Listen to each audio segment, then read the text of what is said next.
Hi, Aaron Ukulele Loki here, and this is your neighbor speaking. All right, we're down to the wire on today's election, and here's my last video on voting recommendations, in case you're still agonizing over your ballot. Or if you're a non-voter and you've finally been inspired to jump into action. Fortunately, in Colorado, you can register and vote on the same day, and that's today. So you have until 7 p.m. Please join us. We need you. Thank you to everyone who shared your knowledge with me about the Colorado ballot, and I hope the comments I've been posting over these past weeks have helped. Here's a quick review collected in one spot for folks who share my progressive values. First, on the candidates. This year, vote for every Democrat, period. Like it or not, it's a two-party system, and if the teeter-totter is only going to one side or the other, put all your weight on the side that fights for your values, or at least is stopping the one that fights against them. For us, that's the blue side. We need to stop the Trump crazy train.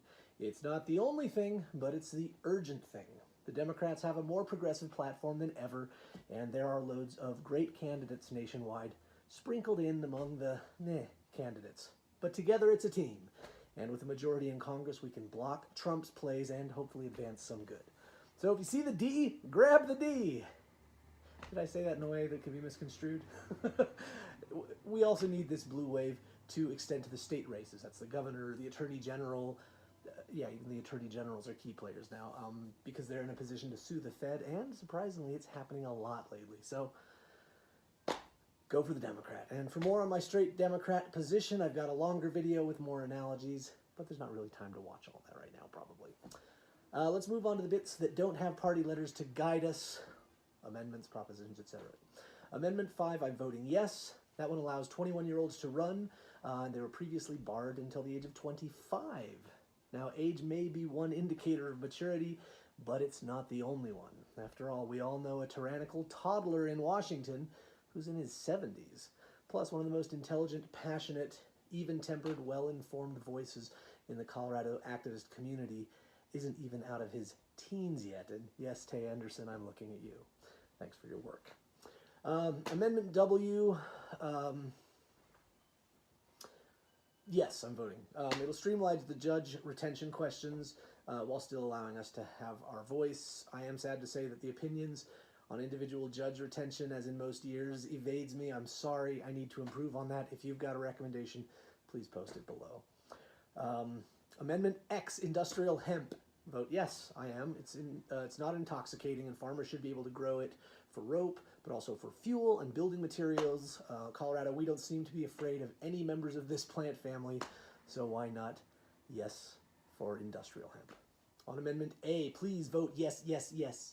Amendment A will ban slavery, which is still technically legal in prisons. Colorado could be the first here to ban all forms of slavery. You can see my longer video about this for details. But I want to add today a very urgent and disturbing update. To me, Amendment A seems like a no-brainer, one that we should all support. But know this, 2 African-American friends of mine who have been out canvassing for this amendment were targets last night of a hate crime. Last night they returned home to find a pile of their flyers of support for Amendment A burned on their doorstep. Then this morning, the mother of another canvasser for Amendment A received a photo of the burned flyers alongside a swastika reading White Lives Matter. So, white supremacists are trying to threaten and intimidate members of our community to stop their fight against slavery. Yes, this is happening. Go vote yes on Amendment A. These guys are coming out of the woodwork. That's one of the reasons this is such an important election. Moving on to Amendments Y and Z, I'm voting yes on both. Together they will make it harder for one party to redraw district maps while in power in tricky ways that ensure their future victories will come along in future races. It's kind of the stacking the deck that they do. So if these amendments pass, Colorado will require an independent commission to oversee district mapping. Whichever side of the aisle you're on, we should all support elections that are fair, right? Yeah, you would think. Here's the first amendment I'm voting no on, Amendment 74. That's a hell no. This is a sneak attack by big business in the oil industry. It will essentially say that they can sue us anytime we, the people, pass rules that require them to follow safety measures, for instance. No on 74. Here's another no, Amendment 75. It looks like it's going to level the playing field by allowing candidates to raise the donation cap to match an independently wealthy candidate who gives him or herself a large donation. But the bad it does is that it also removes the cap on that wealthy candidate who can then continue piling more and more money from rich special interests into their campaign. As you probably figured out by now, more money in campaigns equals less voice for us, the people. So that's no on 75. I'm definitely voting no on 109 because it borrows money for roads with no ways to pay it back. And for 110, I'm not making a firm recommendation. It does raise taxes to pay for needed roads, but it looks like those taxes will hit working and poor people the hardest. Use your judgment. I'm voting yes on 111. That stops the payday loan sharks from exploiting a loophole that has allowed them to charge over 200% interest on loans to those of us who struggle the most. If you've ever used one of those payday loan places, I have, they are not friendly to you, so we can rein them in a bit. I'm voting yes on 112, and I go into longer details about this in another video.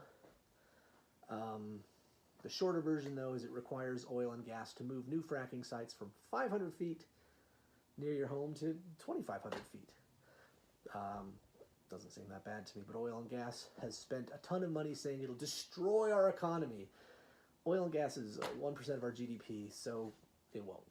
OG, that's oil and gas again, also says it's just a trick to harass frackers and limit fracking. I'm okay with that.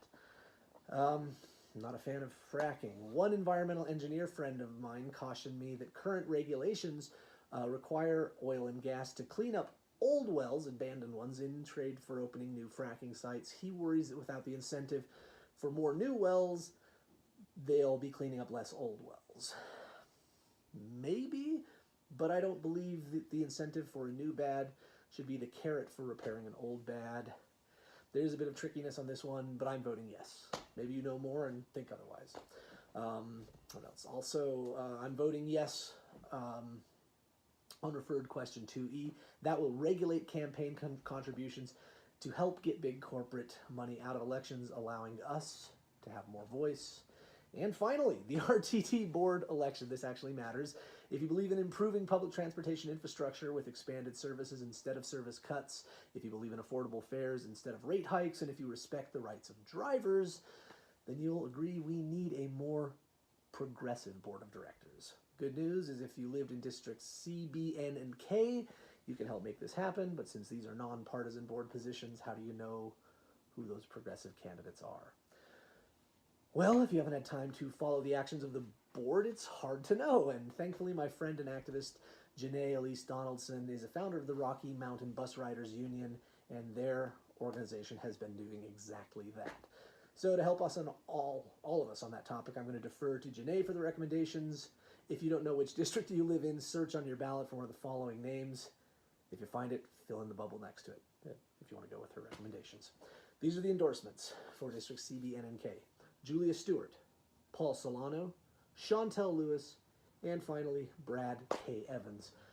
I save Evans for last because he's the one candidate running for RTD board who I know personally, thanks to his years of bike advocacy work as a founder of the Denver Cruiser Ride.